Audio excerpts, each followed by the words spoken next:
लेकिन आप लोगों ने दिलचस्पी नहीं दिखाई। क्या वो एनडीए के अघोषित गठबंधन से बाहर निकल आए हैं क्या? दोस्तों, एक तरफ तेलंगाना के मुख्यमंत्री रेवंत रेड्डी कहते हैं कि असदुद्दीन ओवैसी वो नेता हैं जो सिर्फ अपने संसदीय क्षेत्र के विकास की बात नहीं करते, बल्कि वो पूरे देश के वेलफेयर और पूरे देश के गरीबों और मजलूमों की आवाज़ बनने की कोशिश करते हैं। वहीं दूसरी तरफ कांग्रेस पार्टी के सांसद और शायर इमरान प्रतापगढ़ी से जब बिहार के दरभंगा में ये सवाल पूछा जाता है कि इमरान साहब, आप लोग असदुद्दीन ओवैसी के साथ गठबंधन क्यों नहीं करते, तो इस सवाल पर इमरान प्रतापगढ़ी ने जो जवाब दिया वो जवाब काफी चौंकाने वाला था। दरअसल एक पत्रकार के सवाल पर इमरान प्रतापगढ़ी ने असदुद्दीन ओवैसी को इंडिया गठबंधन से बाहर रहने को लेकर तंज कसते हुए कहा कि वह एनडीए का अघोषित एजेंट है। तो इसके बाद इमरान प्रतापगढ़ी के इस बयान को ओवैसी समर्थकों ने उनकी पार्टी एमआईएम और उनके कैरेक्टर पर हमले के रूप में लिया, जिससे सोशल मीडिया पर उनकी नाराजगी साफ देखी जा सकती है। दोस्तों, ये सच है कि असदुद्दीन ओवैसी की तरफ से अभी तक कोई आधिकारिक प्रतिक्रिया तो नहीं आई है, लेकिन समर्थकों के गमो गुस्से ने सियासी तनाव जरूर बढ़ा दी है। वैसे तो ये बताने की बिल्कुल भी जरूरत नहीं है कि असदुद्दीन ओवैसी कौन है, उनकी ईमानी हरारत कैसी है और सियासत को लेकर उनका जज्बे ईमान कैसा है, लेकिन मैं आपको ये जरूर बता देना चाहता हूं कि इमरान प्रतापगढ़ी वो हैं जिन्होंने अकबरुद्दीन ओवैसी के नाम की नज़में पढ़कर और राहुल गांधी के तलवे चाटकर अपने शायराना और सियासी बाजार को गर्म करने में कोई कसम नहीं छोड़ी और फिर मुनाफिकत की सारी हदें तोड़ दी, क्योंकि यही वो इमरान प्रतापगढ़ी हैं जिन्हें इसी असदुद्दीन ओवैसी से सच्चा और अच्छा इंसान दिखाई नहीं देता था। और ये मेरे या किसी और के बयान नहीं हैं, बल्कि ये उनके खुद के शायराना बोल हैं कि मेरे हिंदुस्तान मैं अकबर बोल रहा हूँ, शीशे जैसे दिल को करके पत्थर बोल रहा हूँ। मगर आज जब उनकी सियासी रोटी गर्म हो गई तो न सिर्फ उस अकबरुद्दीन ओवैसी में इन्हें कीड़े नजर आने लगे, बल्कि उसे एनडीए का एजेंट और भाजपा की बी टीम भी कह दिया। और ये बात मैं इसलिए कह रहा हूं क्योंकि एक टाइम ऐसा भी था कि ना इनका दाम था ना नाम बाजारे सियासत में, बस राहुल गांधी ने भाव पूछा और महंगे हो गए थे। तो दोस्तों, आज मुझे इमरान प्रतापगढ़ी का ये मुनाफिकाना रवैया देखकर नबी पाक सल्लल्लाहु अलैहि वसल्लम का वो जमाना याद आता है कि उस वक्त के मुनाफिक भी कुछ ऐसे ही हुआ करते थे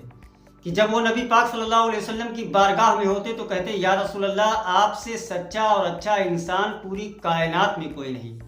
और जैसे ही वो वहां से उठकर अपने हवारियों के बीच में जाते तो बयान बदल देते। इमरान प्रतापगढ़ी, मैं तुम्हें बता दूं कि सियासी बयान और सियासी स्टेटमेंट्स अपनी जगह, लेकिन तुम उस शख्स को एजेंट और दलाल बोल रहे हो जो हजारों के मजमे में खड़े होकर अपने रब को गवाह बनाकर कहता है कि मैं टूट तो सकता हूं मगर अपने ईमान का सौदा नहीं कर सकता। और आप यकीन मानिए कि दौरे हाजिर में आप उस जैसा एक भी बाईमान मुसलमान पॉलिटिशियन दिखा दें तो मैं सारी जिंदगी आपके दरवाजे पर पहरेदारी करता रहूंगा। दोस्तों, हम उसे वोट और सपोर्ट करें या ना करें ये एक अलग मुद्दा है, लेकिन ये बात मैं पूरी गारंटी के साथ कह सकता हूं कि आज के इस पुरफितन और पुराशोक दौर में अगर कोई एक ऐसा मुस्लिम पॉलिटिशियन है जिसके ईमानी हरारत की कसम खाई जा सके तो वो असदुद्दीन ओवैसी है।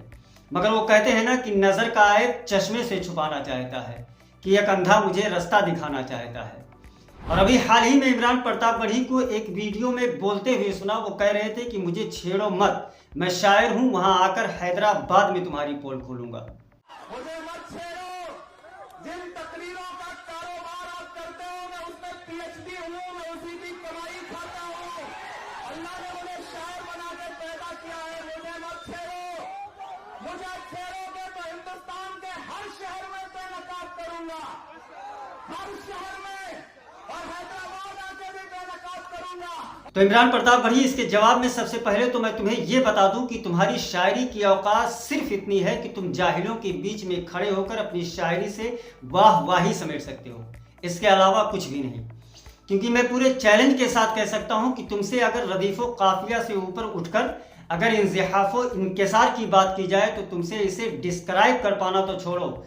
तुम्हें तो हवा तक भी नहीं लगेगी कि इन लफ्जों का ताल्लुक भी शायरी से हुआ करता है। इसलिए कम से कम तुम तो अपनी जबान से अपने आप को शायर घोषित ना किया करो, क्योंकि तुम्हें शायर वही लोग तस्लीम कर सकते हैं जिन्हें सीन और शीन का फर्क महसूस नहीं होता होगा,